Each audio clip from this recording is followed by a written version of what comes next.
main differences that we've seen as compared with earlier machine translation or AI translation breakthroughs are that LLMs can generate text that is very similar to the text produced by humans.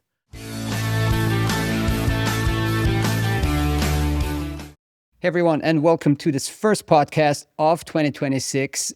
Very excited about today's discussion we're going to have with JC Penet and Joss Moorkens. So JC is a reader in translation industry studies at Newcastle University, and Joss is an associate professor at Dublin City University. They're both co-editors of the recently released super interesting book called Teaching Translation in the Age of Generative AI, New Paradigm, New Learning, and we link it in the show notes. It's actually freely available, the entire book, 300 pages. So hi, JC and Joss, and thanks so much for joining today. Hi, well, thanks for having us here today. Great. So let's start with Joss. Tell us a bit more about your background first, and then move on to JC as well. Quick self-intro to give our listeners and viewers a bit of background here. Sure. Thanks, Florian. I'm an academic at Dublin City University in Ireland, working and researching and teaching at the intersection of translation and technology, following on from my predecessors here at DCU, like Dorothy Kenny and Sharon O'Brien, have done this sort of research for a number of years. Initially, I was doing a lot of empirical studies, but recently I've been moving into looking at the bigger picture. I suppose inevitably, as our careers progress, we end up managing research rather than carrying it ourselves. So that leads to that sort of bigger picture idea. I'm also the science lead for part of a national research centre into AI called the ADAPT Centre, and I represent the university and the board of the European Masters in Translation Network, and that was where I met JC. Okay, well, hi. I'm an academic as well, working for Newcastle University, as you said. I'm also a lifestyle and executive coach, and I've been educated across France, Germany, Ireland, and the UK, and I've been teaching in higher education for about 20 years now. And well, got two passions, translation and education. And for the last 10, 15 years, I've really tried to bring them together. One of those, the thing that I've done to achieve that is to co-found the Association of Programs in Translation and Interpreting Studies in the UK and Ireland with Olga Castro back in 2017 when the UK decided to leave the EU and we were kicked out of we were not kicked out, but we couldn't stay in the EMT anymore. And more recently, I published Working as a Professional Translator with Routledge, which is a non-country specific book that looks at what it means to work as a professional translator in the 21st century. And the approach is very, very much inspired by career coaching, where the students are at the center of the process and they've got to make sense of the research-based industry information that we've got, but to try and reflect on what it means for them in their own circumstances, because everyone is different. And now I've co-edited this book with my friends Joss and Masaru. I'm saying friends because I've known them for a number of years now, and they have become good friends. And as Joss said, we met at the EMT meetings in the mid-2010s. And it's been really lovely working with them on this book. Great. Thanks so much. That gives us a bit of background. So now tell us more about the book itself, what it's about, how did the idea to compile and then for you to edit the book come about. And maybe you should also acknowledge some of the other contributors that contributed to this, to the book. I think from the academic 22-23, and that's how we work with academics in academic years. So following the release of ChatGPT in November 22, we could see, Joss felt that as well. There were quite a lot of anxious colleagues. I remember, if I remember rightly, Joss, you organized a workshop on for the EMT around AI for translation teaching, and we could sense there was a need. Talking to colleagues, we could sense that there was a lot of anxiety around what it would mean to have generative AI, in the classroom, whether we want it or not. And the European Language Industry Survey of 2024, for instance, showed that the university staff saw generative AI implementation as the greatest challenge that for university teachers. That's what university teachers said was their greatest challenge at the time, with 90% of them seeing that as something quite negative, as an issue. But as we say in the introduction, adapt and implement we must. We don't have a choice. Um, or as Slater said, you've got to skate where the puck is going. That's something we quote in the introduction as well. So we need to kind of help our students have a sense of where things are going for the translation industry. But for many colleagues, the question remained, how do we do that? And we've got to acknowledge that colleagues teaching on translation programs have very varied backgrounds. Um, and so some come from a literary background, have not necessarily engaged with technology that much. Some are from a language teaching background and maybe have been teaching for 30, 40 years, and that's a lot of change. So, we've got to acknowledge that. And this book really comes as an answer to address that need, to help colleagues with this issue or with AI in a collegiate and supportive way. And yeah, you mentioned that we could mention some of the contributors, and as for instance in part one, we explore the new skills and competencies that are needed to help students develop in the age of generative AI. And you've got Gary Massey and Maureen Ahrensberger Dow talking about the digital skills they need to acquire. Ramon Inglada about the concept of suitability. Um, we also have a contribution by Lynn Barker, who talks about how we could teach data literacy to our students, but using science communication as a starting point, which is quite an interesting angle. Masaru couldn't be here today, sadly. So one of the co-editors, has a whole chapter around prompting. Joss, with Gorkan Drogu, has a chapter on ethics. So quite a lot of different angles for the book, trying to support our colleagues with this transition. I might add a little bit there. So the as co-chair of the technology working group in the European Masters in Translation, we sort of went quite quickly from panicked discussions of emergency remote teaching in the pandemic to discussions of generative AI following the launch of ChatGPT. So when JC came to me with this idea for the book in October 2023, it really seemed like a natural extension of the discussions we'd been having in the EMT network and beyond with colleagues in different universities. But because JC and I are perhaps a little bit skeptical about technology at times, it seemed like a good idea to ask Masaru Yamada to come and join us because, as well as being a great fella and a talented researcher, he's really positive about technology. We wanted to, not be trying to give our own skepticism and try to, push that on people, but instead bring his natural enthusiasm. So we came up with this list of authors, including the names that JC mentioned, Gary and Maureen, you'll know well, Florian. I do. And we asked them to contribute, and they all said yes, amazingly enough. And we decided to go at Language Science Press in Berlin because my colleague Dorothy Kenny edited another book as part of a project called Multitrain MT that came out in 2022 with them. And they really exemplify best practice for open access books. It means it's available to everyone. And often we get requests for publications from people, book publications that are behind paywalls, from people whose institutions can't afford access. So that was really high on our wish list to make it available for everyone for no charge. That is amazing. And again, we'll mention, we'll make the link available in the show notes. So go there and click. All right, let's jump into the topic and talk about why do you think, what makes kind of today's LLMs AI? I mean, it used to be called Gen AI. Now it's maybe just AI. Let's see what it's going to be named in 5 years. But what's different? Why is it a different disruption than like earlier, machine translation or AI translation breakthroughs? Maybe early 2000s statistical, and then we had the neural disruption in like 2016, 2017. What's different today?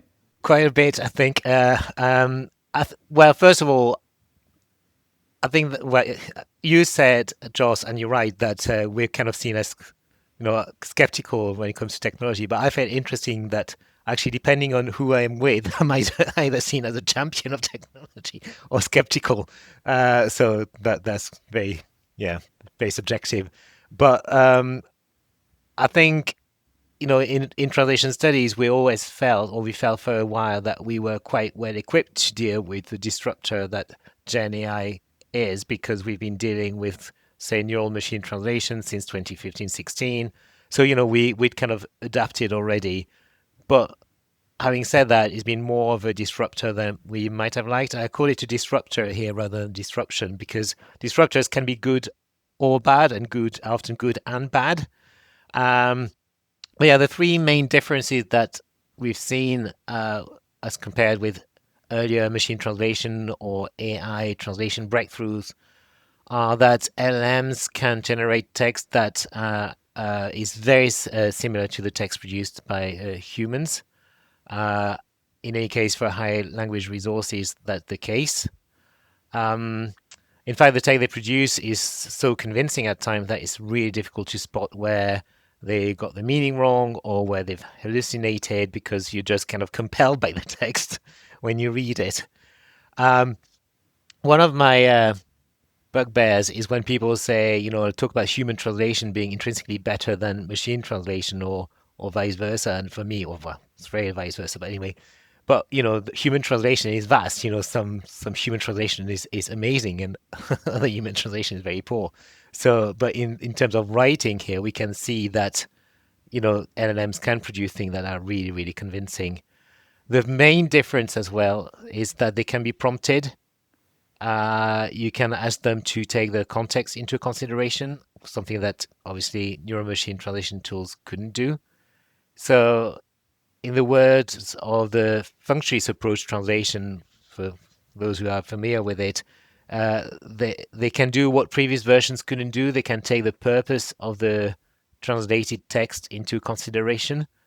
They can integrate the preferred terminology that you indicate, some kind of turns of phrase. You can prompt the tool to produce what you want them to achieve.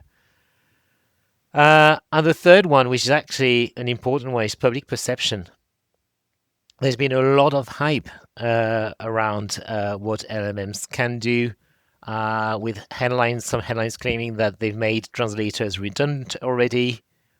However, such headlines are based on a very narrow definition of what it means to be a translator. Well, that's how I feel about that. If being a translator is just translating from one language to the next, it's just a language capacity, then yeah, you could argue that possibly, that's being jeopardized by LLMs. But if being a translator is more than that, it's also ensuring client requirements and quality and all the rest of it, then that's different.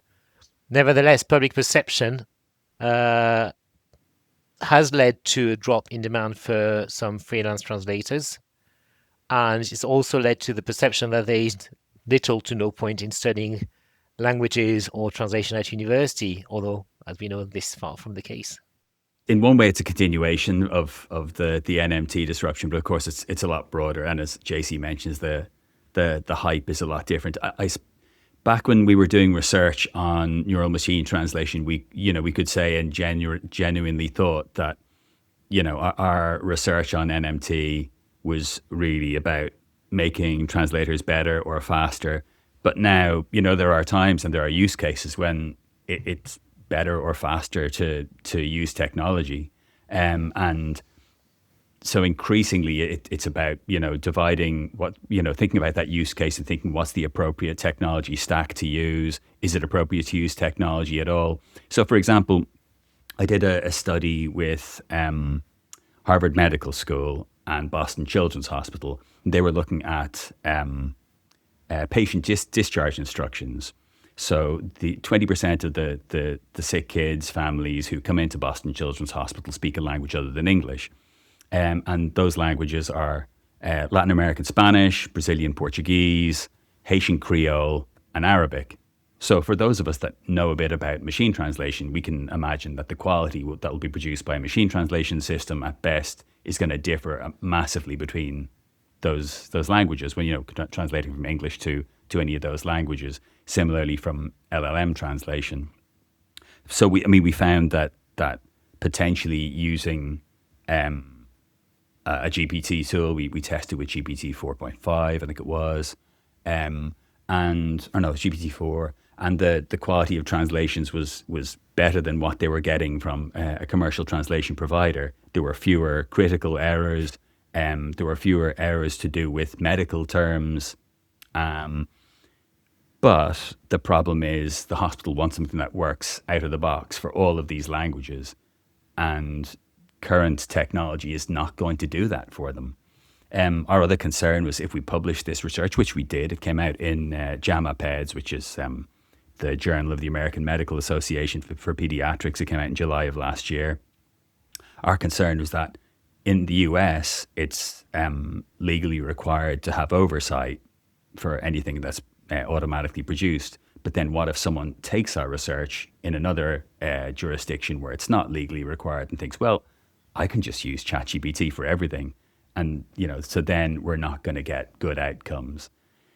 So it's become a lot more tricky. And so it means that maybe there are use cases where it's better to use technology. And this is something that's been happening since the NMT era. If we look at different companies, big companies, they've tended to split their content into something that can be automatically translated with little or no human involvement, maybe post-editing, and then heavy human involvement, depending on the level of risk, the value of the content, and the specific use case, maybe the shelf life as well.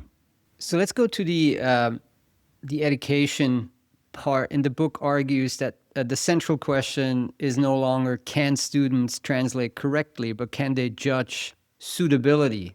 Tell us more about that question, how you explored it, and what you found.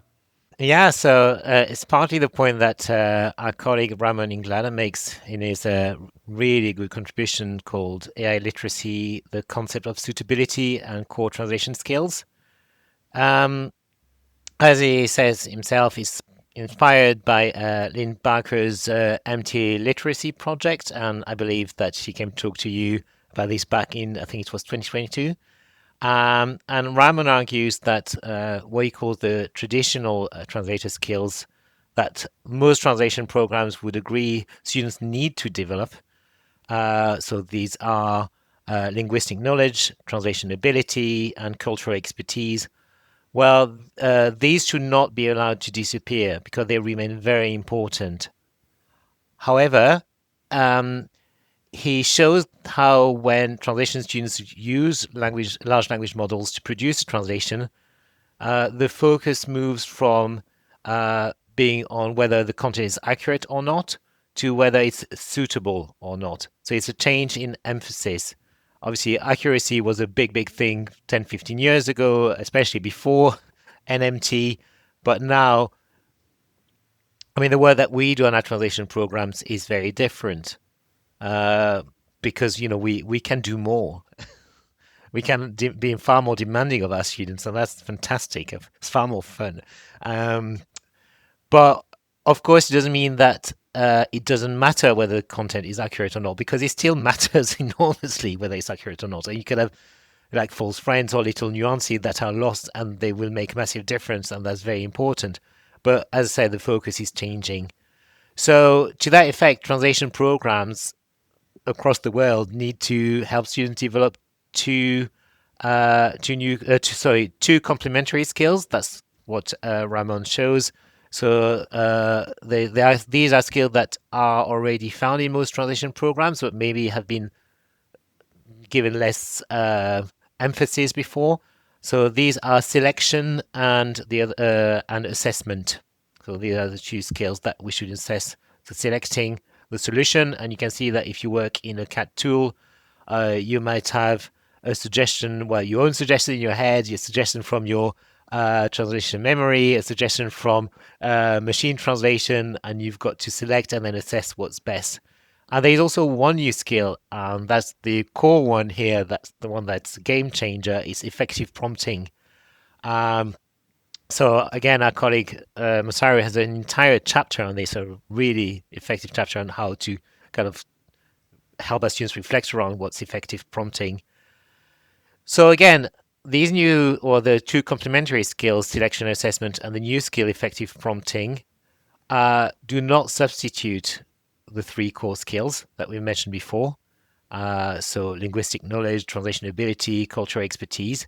But they build on those three core skills, and the ultimate aim is for our students to understand their added added value as human translators, so they can properly engage with uh, outside, other stakeholders. Say, look, this is what I bring to the process, and explain clearly how that helps produce augmented translation. Because we talk about augmented translation, but what is that like, in effect? So suitability is not really a new concept, but it's something it's been part of translator training since the 1980s, since the functionist turn in translation studies that started in Germany with Vermeer. Um, but somehow this functionist approach to me has regained all of its significance in the age of generative AI. Let's move to ethics, AI ethics, and I think Joss, that's a central theme of your chapter that you've co-authored. So tell us more about ethical blind spots. Where do you see them with students or even professionals today? Sure. I mean, following on from JC's last question, for us in Dublin, we have an MSc and an MA in translation, and we've produced very few translators other than in Irish English over the last 10 years. Mostly our graduates move into a job that's tangential to language and translation or in the localization industry. But they're not necessarily translating, and that's a pattern that we see across lots of other programs. Perhaps it's more extreme because of our location in Dublin. I mean, for How and PIM, they showed the same in Melbourne. That 70% of their graduates weren't becoming translators. So they're moving into this intersection between humans and technology, or humans and data, and languages and cultures, which is really interesting. And there appear to still be lots of jobs there. So that's sort of the context, and our feeling is that as people move their careers, they're going to start to make decisions that influence people, and those are going to be ethical decisions. So if we forearm them with some tools to help them with that decision making, that means they'll be able to sort of exercise their agency along their own sort of personal ethics. So coming back to the idea of blind spots, back in 2024, myself and some colleagues, Sheila Castillo, Federico Gaspari, Antonio Toral, Maya Popovic, we proposed an idea for a triple bottom line for evaluating technology for translation of people, planet, and performance, each with equal weight. And this was inspired by an idea from Business Ethics of the triple bottom line by John Elkington, and various publications to do with sustainability and green AI. But it can only be a heuristic. It can only be an idea. You can't balance the effect on people versus whatever scoring system versus MQM, or versus the effects on the planet. But the wider effects beyond performance are so easily ignored by us as researchers. I mean, if you look at the publications for any MT or LLM conference, by PhD students, by professionals. So the point isn't to downplay the performance, or in Elkington's original idea, profit, but just to suggest that these should also be important. And the hope was that that would be transformative. And we've seen an example of this when we have a PhD student, myself and Shayla, Joao Camargo, who's just finishing his PhD, and he's created a class for teaching NLP students about responsible evaluation, taking this triple bottom line idea. And they really took to it because it had actually never occurred to them before. They were just using an automatic metric, like blur, similar, and just trying to maximize the scores. So for translation students and NLP students, as they move on in their careers and get autonomy, our hope is that by inculcating these sort of ideas, they'll be empowered to make ethical decisions and having a positive effect, or at least an effect that's in accordance with their own personal ethic.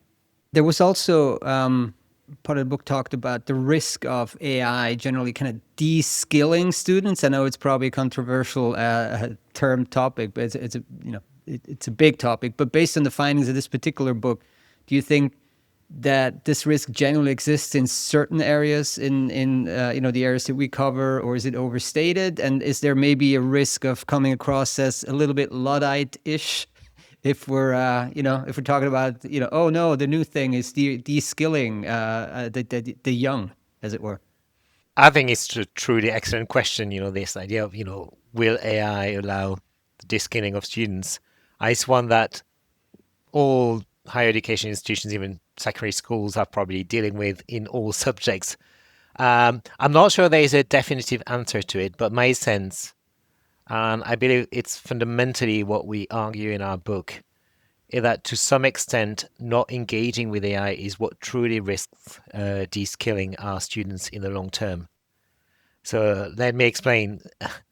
Um, there is a time and a place where it's important to keep AI at bay in our teaching.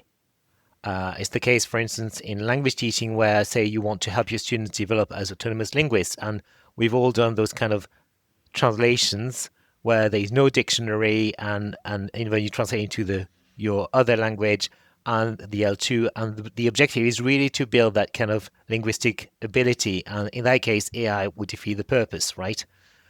Uh, so there is a time where it's okay to say, okay, don't use AI, make your own mistakes because that's how you learn, and develop your own resources, linguistic resources. So basically, learn to walk before you run. And that's sometimes the argument that's used on translation programs. So I've heard some colleagues say that they would prefer to keep AI outside the classroom because they argue that using AI means that students don't learn how to translate for themselves, they don't learn how to translate full stop, they're de-skilling. To this, I tend to ask whether we should ask, as a result of that, we should ask our students to translate with ink and a quill, because any kind of technology is cheating, right? Should we say to our students, no, you're not allowed to use the internet as a resource because that's cheating? As an anecdote, when I did my PhD in the late 2000s, so 2006, 7, 8, 9, what can't remember. But anyway, my father-in-law had done his 30, 40 years earlier in classics. I always thought that it was cheating what I was doing because basically I could read articles online when he would have to travel to a library somewhere far. I had a word processor. He was like, well, that's so much easier for you. But he not realized that the expectations were slightly different, right? Um, so, of course, when I say, should we ask our students to use a quill and some ink, that's provocation. And I do see the point of that some colleagues make who rightfully argue that generative AI is not just another tool. And so René Desjardins made that point at an Aptis conference once, and I thought she made it beautifully well. It's not just another tool because there are, as Joss mentioned, ethical implications to generative AI. And so we need to kind of discuss that. This being the case, my point remains that we can't really keep the world at bay. So fundamentally, I believe that what makes a translator a good translator is their ability to leverage the right resources, whatever these are. So if we don't allow our students to engage with AI on our program, then we risk becoming complicit in the de-skilling of our students because they first of all they most likely use AI anyway, but they'll do it badly and with little awareness of the limitations or the ethical implications of AI. And the students who don't use AI or refuse to use AI, because we have some students who refuse to use AI for ethical reasons, happens, but they won't develop any AI skills, and it'd be difficult for them to remain competitive in the language industry long term if they don't have any understanding of any kind of data literacy, any understanding of what AI does, etc. So what we need to do is understand when it's okay to use AI and when it's okay not to. There'll be some sessions where we might want to insist on not using AI because that would go against our learning outcomes for that session. But if you explain that to your students, they're often very receptive to it. If you say, okay, that's a quick activity, don't use AI because we want to work on this, then they understand that. But conversely, translation programs should also have many sessions and activities where students learn to use AI effectively, and they learn to develop the AI-related skills we've already mentioned, like prompting, as well, all the AI-related knowledge that underpins, uh, the good use of AI, so AI literacy. And it seems to be obvious. It happens in a lot of places, but not uniformly, and there are still a lot of places where it doesn't happen at all. Now, let me put maybe a provocative statement out there, or a suggestion or idea. Like, uh, does it have to be concurrent, though? Wouldn't there be a place for an extremely demanding kind of pure language and translation program or like 1 year, and like to take up your metaphor, maybe instead of learning to walk before you run, maybe learn to walk and run before you use a 900 horsepower Lamborghini or a fighter jet, right? So just what if we had programs that just focus, like literally, like no computer, nothing. You read, like you basically almost kind of go into, like a solitary mode for like a year. You read a ton, and you really learn the language from absolute first principles before you then start using these incredibly powerful tools. Because yeah, I'm just putting this out there to get this kind of baseline of human mastery, and then you move on and use the tools. Would there be, I don't know, any validity to this? Would there be any point in doing this, or we got to do it concurrently? We can't pick our students out of a petri dish. They're coming from a world where they're using lots of technology, and they use generative AI. They, as JC says, they mightn't use it very wisely. They might not think of the power or politics behind the use of generative AI. This is just something they can use to skip through something that's complicated or difficult. So our students are all in different places. They're not physically, but in terms of the progress of their thinking about use of technology. They'll have different mixes of skills. So the idea that you could take them and bring them to the Big Brother house for a year is complicated. Maybe that isn't the specific idea that you have, Florian. Do you want to expand on that? If literally every single human starts engaging with these LLMs for every single task, and language obviously is now the interface, right?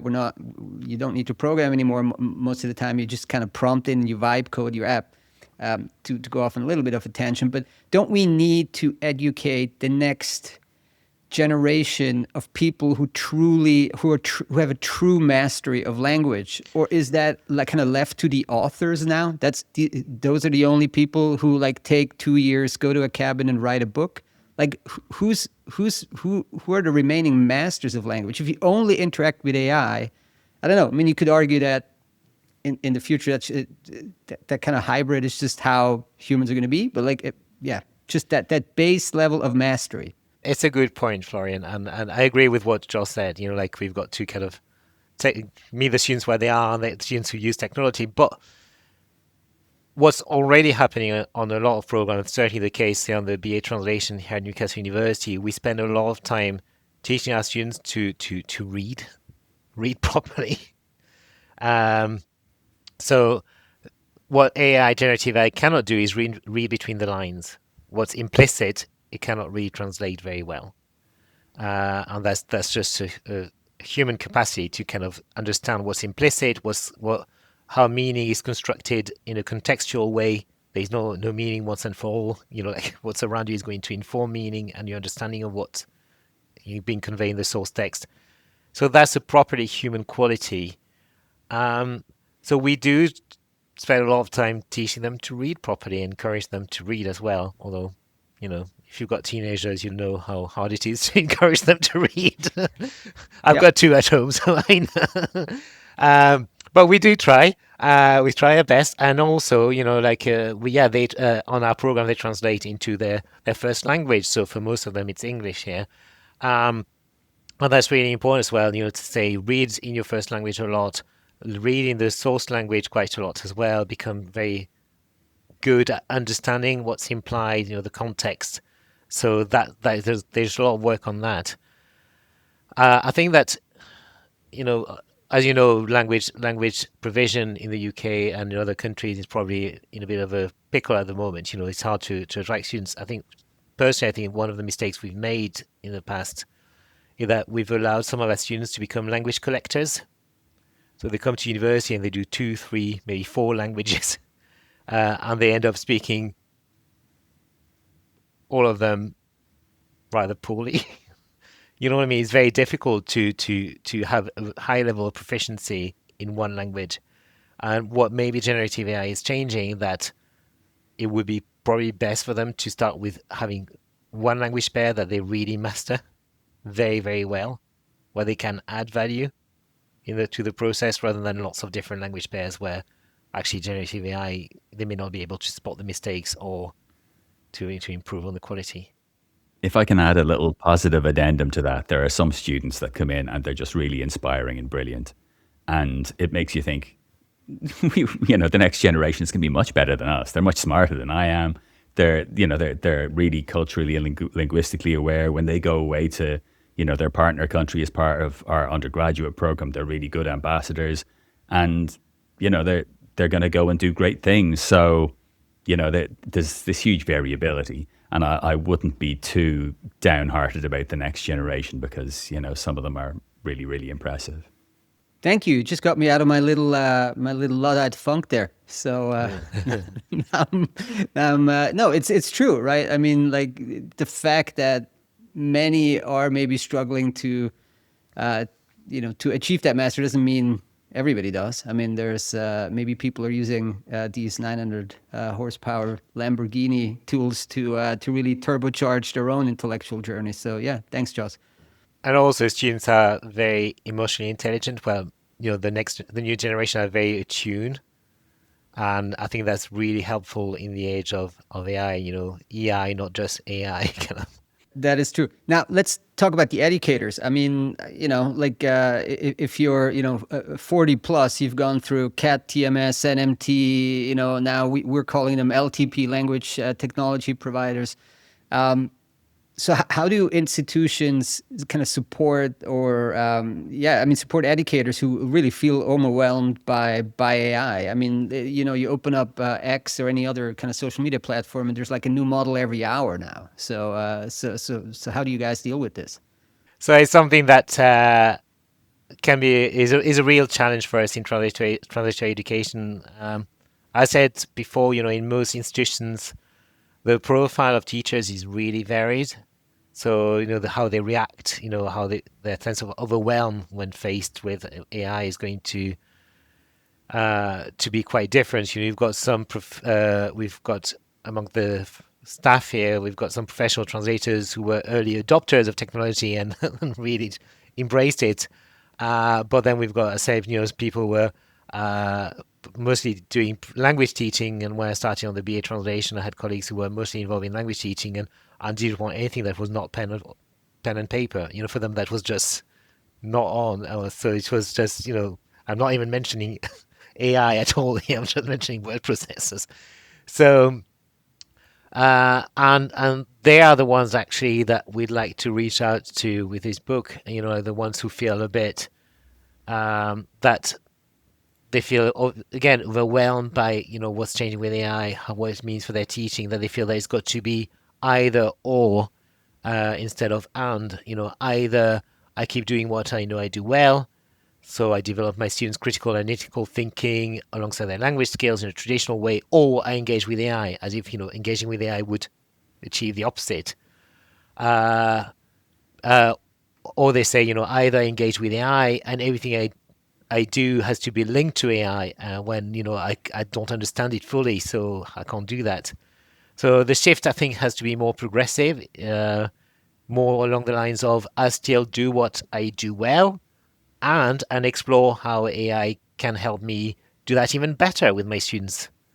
That's sort of what we deal with in a lot of our technology working group meetings, the European Masters in Translation, trying to share information in light of that what Gökhan Doguru calls technological inflation, this constant need for more.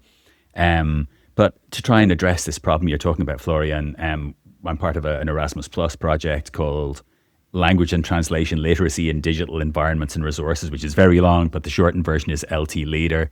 And I'll send you the link that you can share in the show notes. And the idea of that is to train translation teachers, or more broadly humanities educators, who haven't engaged with technology to the extent that maybe myself and JC may have. And we have a book coming out on Language Science Press, so it's going to be open access and free to everyone at the end of 2026. That will start at quite sort of basic principles, but move through 18 chapters, building in the sort of technological skills required to the extent where there's, towards the end of the book, there'll be coding required. But, trying to step by step build that sort of AI literacy for educators, because not everyone has had the capacity to engage all through.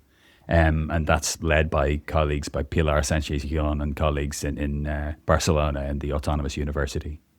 Let's do another podcast when it's out. Episode 310 or something, if we keep on schedule. So, okay, looking ahead, why would a 20-year-old decide to study language just in general and translation in particular, or interpreting? The short answer would be so we can keep our jobs. No. More seriously, it will depend on the view of education, of language learning that one holds. If one has a rather narrower, more consumerist view of language learning, well, it seems hard to find convincing reasons to study languages. However, if one has a broader view of language learning, there are so many reasons. Studying translation is far greater than just studying translation. As Joss mentioned, a lot of our students go into lots of other jobs. That's because they develop, good reading skills, good communication skills. They understand how to package a message differently depending on what the client wants. That's basically marketing. You can go into, any kind of job that involve good writing, but also if you understand, if you've got some kind of machine translation literacy, data literacy, there are lots of other jobs opening up to you. As we know, the language industry is vast. If one has a very narrow definition of what a translator is, then a lot of our students might be disappointed in finding that, what they do day in, day out doesn't correspond exactly to what they had in mind. But if they're willing to embrace a portfolio career, or more, they have a broad view of what it means to work as a linguist more broadly and all the opportunities there are in the language industry, then I think it's still a very sustainable path, and one where well, I know a lot of people who do that and are very happy in the job and find it very fulfilling and have very, very rewarding careers. But it's fighting that public perception that there is no need because technology can do that. For me, as I mentioned earlier, that intersection between languages and cultures and humans and technology, it's really interesting. And as Kaisa Koskinen and Ika Pokorn wrote in their handbook of translation and ethics, it's ripe with ethical dilemmas.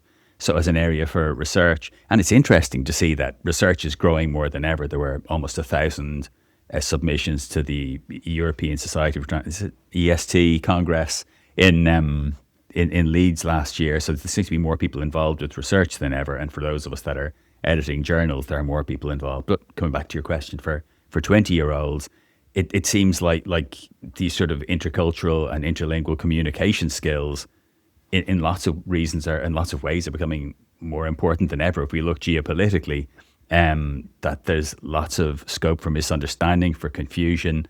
There might be reasons for us to move to other countries, depending on the situation in our own, and having that understanding of other cultures and countries is really, really vitally important. And not having that understanding is what I would link to the rise of the far right, for example, which is having huge changes to all of our lives, and changes how we interact online. So at a very broad level, translation is inherently ethical. It's not just about trying to have a narrowly defined job of a translator, but instead it's trying to have this broad critical understanding of language and technology and other cultures, and to be able to have a positive influence in the world. So with that in mind, I wouldn't think it's a bad choice for a 20-year-old at all. But is it a bit of a branding kind of marketing, not a marketing, but first a branding and perception problem, and then there should be very kind of thoughtful marketing around that, right? Because if you do have an MA in translation, a 20-year-old will be like, well, I don't know, hasn't this been solved half of my life? I'm just devil's advocate here. But if you took all of the skills and the potential benefits that an education, the education you're offering, if you put that all kind of in the mix and you branded it differently, it would be easier. It's a massive challenge for all of us because for years we've kind of marketed a languages degree or even a translation master's as something vocational. Do that, you're guaranteed to have a job. Languages are in high demand with employers. So we've taken a more utilitarian view of what it is to do those degrees. Good And point. I think we need to kind of roll back now and say, well, actually, you will develop your employability by doing a languages degree or a translation degree, but that goes far beyond just speaking another language. That's all of the interpersonal, intercultural competencies, the analytical, critical skills you're developing, understanding data, how it goes, ethical issues.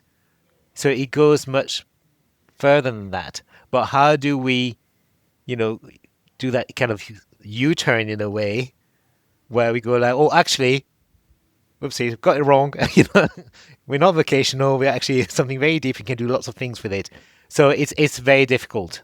And Well, we got it right for an era, yeah, that is right? true. And Yeah. that era is, it's coming to an end. So But it's always a bit dangerous to say that a subject is purely vocationally useful just in one certain context, because then you don't see beyond that. And it's always been the case that our students have gone to lots of different jobs. But it's just because there's a political willingness to say that universities have to create people who are just ready to move into whatever industry that is that they want to move into. That there's a political imperative in a way. So universities have put that pressure on translation programs and language programs. Say, how do you make sure that your students are market ready? And I've got nothing against that. My job title is translation industry studies, so it's not like I'm against that. But I'm also very wary of having a purely utilitarian view of that, and how it's got to be a better understanding of what it means to be employable in the 21st century. And being employable in this day and age, yes, you need some hard skills, but there are a lot of soft skills that are going to help you along the way for much longer than the hard skills you'll have learned on a program, because things change all the time anyway. So it's about that adaptive expertise that I've got a blank now. What's his name? Eric Angeloni mentions, as opposed to routine expertise. So that's in his chapter on generative AI as facilitator of deliberate practice. So I think it's a really huge debate. It's one that we say with the APTIS, the Association of Programs in Translation and Interpreting Studies. We had a massive conversation around that last year. Something that we're all trying to engage with. How do we change the public perception that doing languages or even translation degree is not purely utilitarian? It's much more than that. It's something that you can keep for life. It's not an education for Christmas, an education for life. I felt this mismatch for our MA and MSc programs for the last number of years, when we take in someone on a translation program, but they emerge as something else. We don't really tend to produce translators, so there has been this mismatch in terms, and we've seen the European Commission changing the title of translators, or it was the European Parliament, I think, rather, and programs change all the time. At the moment, in terms of getting people in the door, it's not really a problem for plenty of MA programs, although overall I think numbers are a little bit down across Europe. But at undergraduate level, the argument needs to be made to parents rather than kids who are making that decision. And so when I did the undergraduate degree here myself, it was called Languages for International Communication. So that rebranding thing it's happened over time. It's programs have changed names to try and match with whatever the marketing department in a university feels they can come up with and what's more attractive. So I'm not giving any clear answer. I'm not sure that rebranding is the answer. Sorry? Languages for international communications sounds pretty good. I thought it sounded pretty good. It attracted we me. can come back to that. Yeah. Full So circle. yeah, we'll. I guess I'm happy to leave it at that. There are probably better titles we can give our programs, but the mix of education that we give them, is for now it appears to be forearming them for having an interesting and varied career. So that's the part that I'm most satisfied with. All right. Well, thank you so much for taking the time today, and also thank you from I guess on behalf of everyone that you published this and made it freely available. So again, teaching translation in the age of generative AI, new paradigm, new learning. It's available freely online. We'll link to it in the show notes. Joss and JC, thank you so much for taking the time today. Thanks Thank a you, million, Florian. Florian.